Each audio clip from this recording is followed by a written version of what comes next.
Bonjour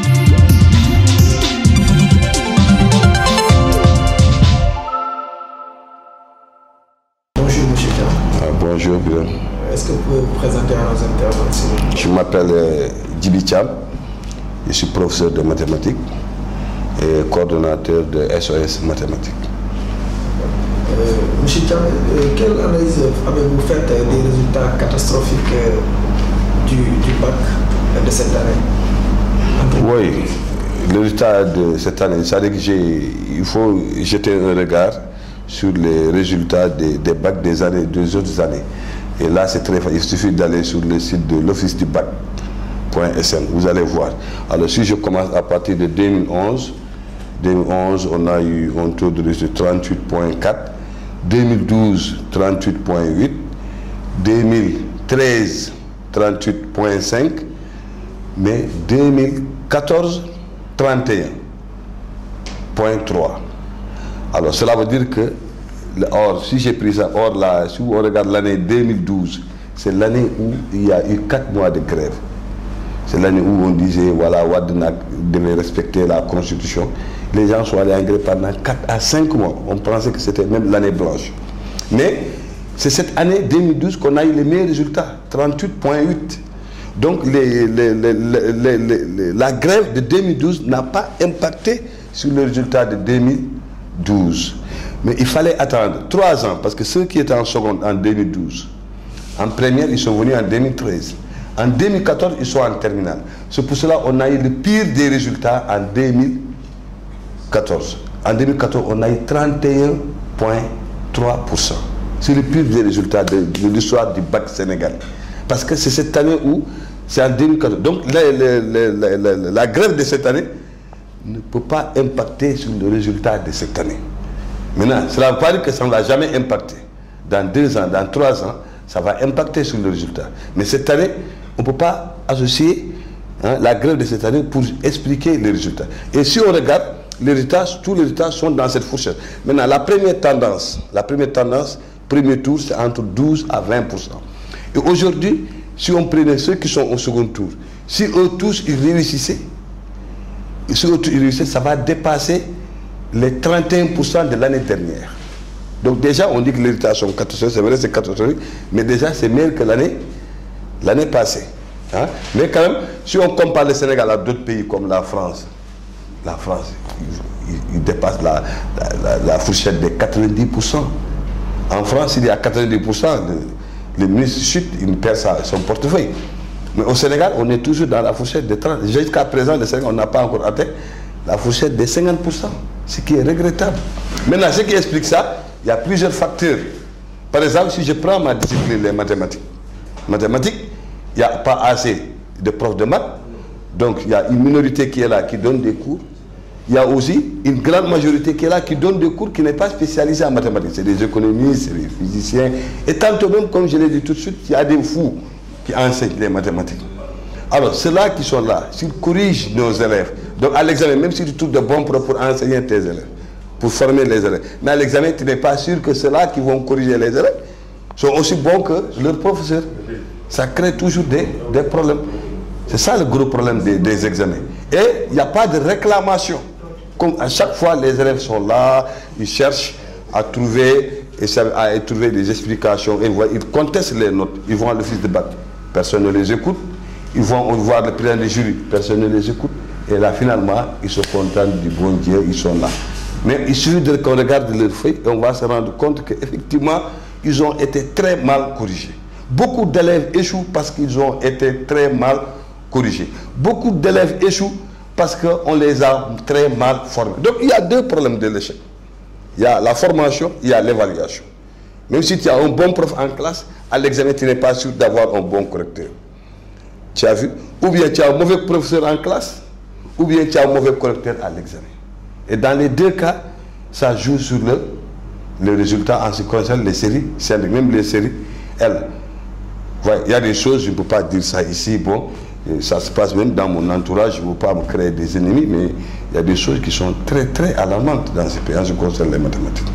Si vous dites que les élèves sont quelque part mal formés, vous remettez en cause la qualité de l'enseignement? Oui, bien sûr, la qualité de l'enseignant. Il y a des enseignants très bien formés, Ça, tout le monde le sait. Même l'administration du gouvernement, même le ministre aujourd'hui le reconnaît. C'est aujourd'hui la grève des enseignants. Ça porte à 40% sur la formation des enseignants. Il y a les vacataires. Si vous allez dans les problèmes d'Inde, le quota sécuritaire qu'on contestait là, quota sécuritaire, tu viens, tu prends qui tu veux. Souvent, on prend des vendeurs de tchab, des vendeurs de pain dans le coin, parce que c'est un client politique. Tu viens, tu l'amènes, tu dis, bon, attends, deviens enseignant. Et celui-là vient, demain, il prend la responsabilité. Moi, personnellement, j'ai vu des gens, je ne souhaite pas que cela soit les enseignants de mes enfants. C'est impossible. Il suffit de prendre les cahiers de ceux que souvent les parents ne regardent pas, ne jettent pas un coup d'œil. Mais prenez souvent. Les parents ne sont jamais à la maison pour regarder. Souvent, ils prennent des répétiteurs. Ils ne regardent même pas les cahiers des enfants. Mais souvent, amusez-vous à prendre le cahier d'un enfant.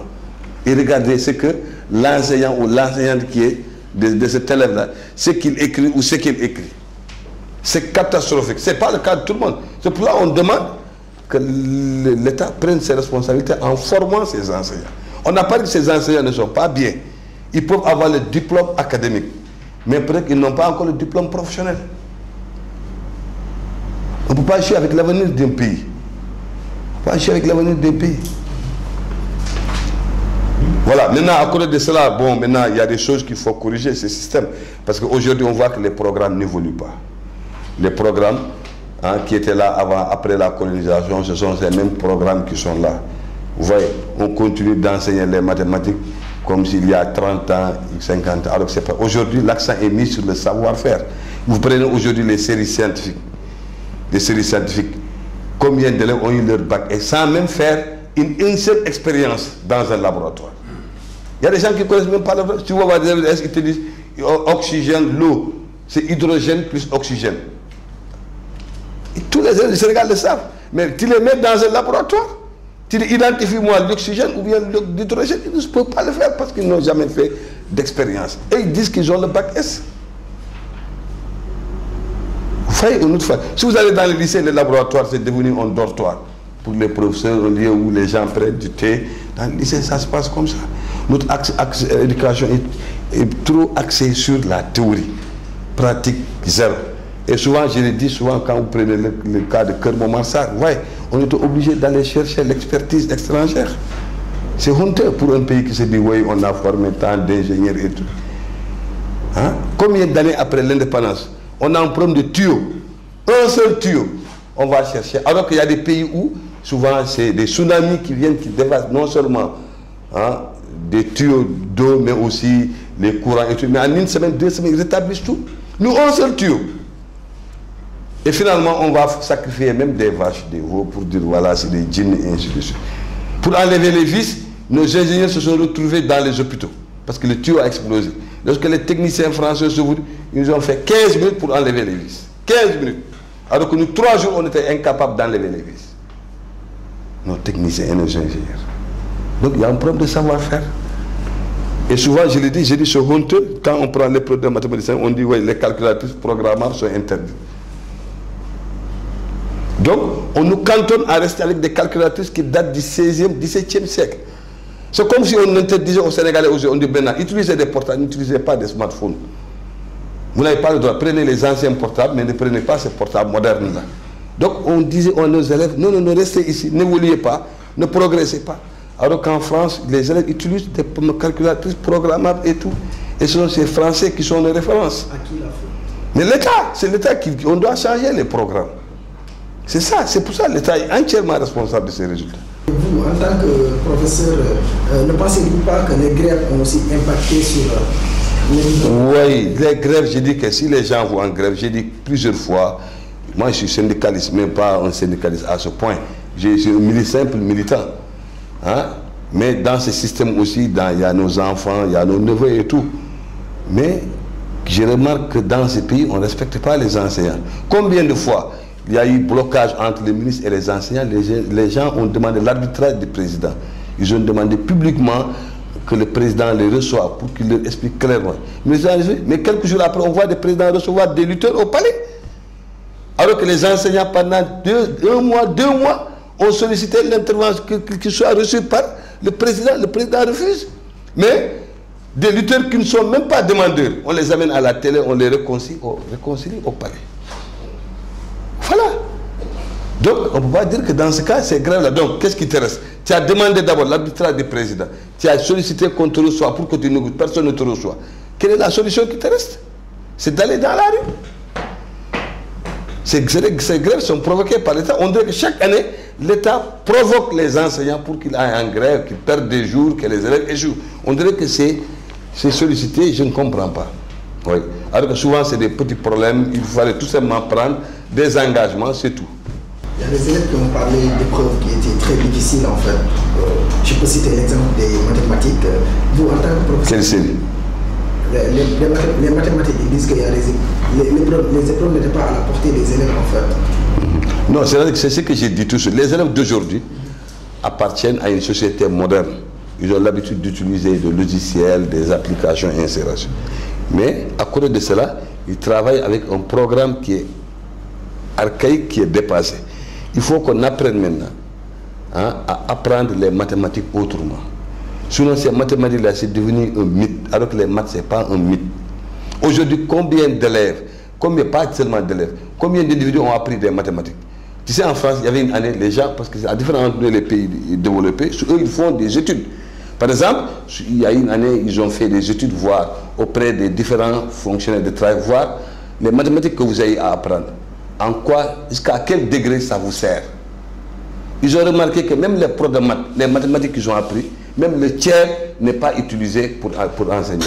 Toi qui es là, les mathématiques que tu as à apprendre, pratiquement, si tu regardes, quelles sont les mathématiques qui interviennent dans ta profession, il n'y a qu'une infime partie. Depuis lors, les gens ont essayé d'adapter les mathématiques à voir maintenant, c'est ce qu'on appelle, revoir maintenant, c'est l'individu par rapport à sa profession, ce dont il a besoin, on lui donne ce minimum. On n'est plus là pour faire un bourrage de crâne. Et c'est ce qui est là. On t'apprend beaucoup de choses en mathématiques, alors que tu n'en as même pas besoin. C'est ça le problème. Alors que si on montrait, par exemple, tu fais la série L, ou bien la série G, tu fais économie, tu vas faire des calculs, des maths financières, des intérêts. Là, tu as besoin d'études, tu utilises ça. Ou bien tu fais la série L, tu as besoin de logique pour faire philo ou bien faire la logique mathématique. Là, il y a l'algèbre qui est là. La partie algèbre qui t'apprend la logique. Quand il faut utiliser et, quand il faut utiliser implique, quand il faut dire si, alors. Chaque fois, on le dit. Quand tu dis si, tu ne dois plus dire donc, tu dois dire si, alors. S'il y a si, on ne doit plus dire donc, on doit dire si, alors. S'il n'y a pas si, tu dis donc. Si j'ai 100 francs, alors je vais au marché. J'ai eu 100 francs, donc je vais au marché. Ça, c'est la logique. Donc tout ça, c'est en mathématiques. Donc par rapport aux séries, voilà tellement de choses qu'on peut apprendre. Et là, ça pourrait même intéresser les enfants. Mais on est là, on enseigne les mathématiques. On voit, l'enfant ne voit pas dans son environnement les mathématiques qu'on lui apprend. Ça sert à quoi? Chaque fois, les gens se posent la question. Moi, tout ce que j'apprends, c'est... Et les gosses d'aujourd'hui, du XXe siècle, s'il ne voit pas l'utilité de ce qu'il fait, ça ne l'intéressera pas jamais. Il ne va jamais apprendre ça. Il apprend les maths parce que c'est le bac qui est là. Il va avoir son bac. Donc il attend 1 mois, 2 mois pour apprendre les maths et avoir son bac. C'est tout. Mais les maths en tant que tel ne vont jamais l'intéresser. C'est ça le gros problème. C'est un problème de système. C'est un problème de système. Le rôle de SOS, vous parlez un peu. Ah, SOS maths. Oui, si vous avez regardé le mot SOS, c'est parce que c'est un cri d'alarme. Le Sénégal nous appartient à nous tous. Nous, aujourd'hui, nous donnons des cours aux enfants d'autrui. Mais rien ne nous dit que nos enfants, nos propres enfants, auront des professeurs de mathématiques. C'est ça le problème. Ces pays n'appartiennent pas ni à Ablawad ni à Macky Sall. Peut-être eux-mêmes, leurs enfants ne vont jamais apprendre ici. Ces pays nous appartiennent à nous tous. Donc il y a un problème qui est là. On n'apprend pas. Nous, on a fait ça pour attirer l'attention des Sénégalais. Dire attention, il y a un problème. Actuellement, c'est la mondialisation.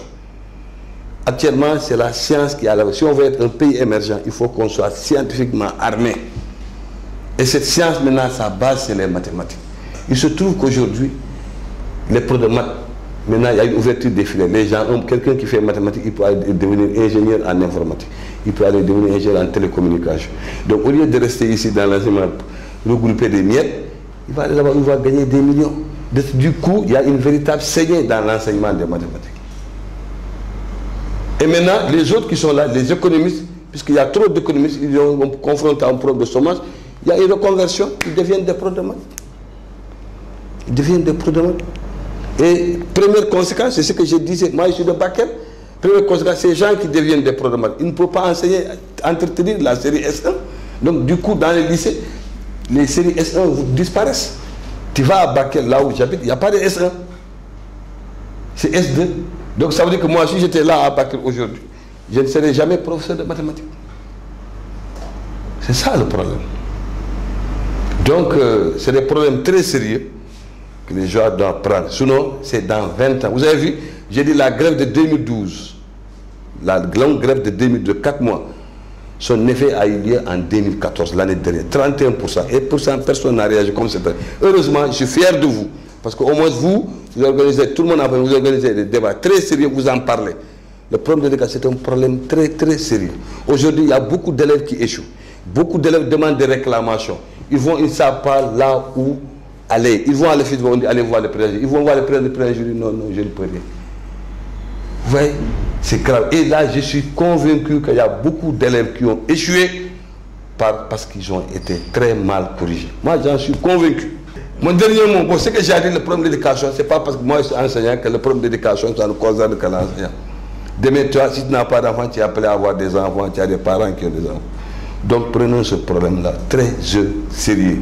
Il faut changer les contenus. Il faut que l'État recrute des enseignants qualifiés. Il faut qu'on arrête maintenant de faire du bricolage. On va prendre Mademba parce qu'il a cherché de l'emploi partout, il ne trouve pas. Il vient et dit voilà, moi je peux être professeur d'État. Non, moi je suis professeur de maths. Souvent je vois un cahier, mais je me demande comment celui-là on peut le prendre comme professeur. Tout à l'heure, j'étais avec Ndoye, le syndicaliste, il a parlé de l'examen de Bakel. Lui, il ne savait même pas magistrat de Bakel. Barca était là-bas. Il a parlé de Bakel, mais un prof de philo, quelqu'un qu'on a affecté là-bas comme prof de français, mais il s'était inscrit en fac de... Il a fait le département de philo, 2 ans là-bas. On l'a dit, bon, va enseigner philo. On s'en fiche, le proviseur, il n'est pas de Bakel, ce n'est pas son problème. Il dit, viens, je te prends comme prof de philo. Va, tu enseignes tout ce que tu veux. Ah, je vous remercie vraiment de m'avoir invité. Parce que le problème de l'éducation, c'est un problème très crucial.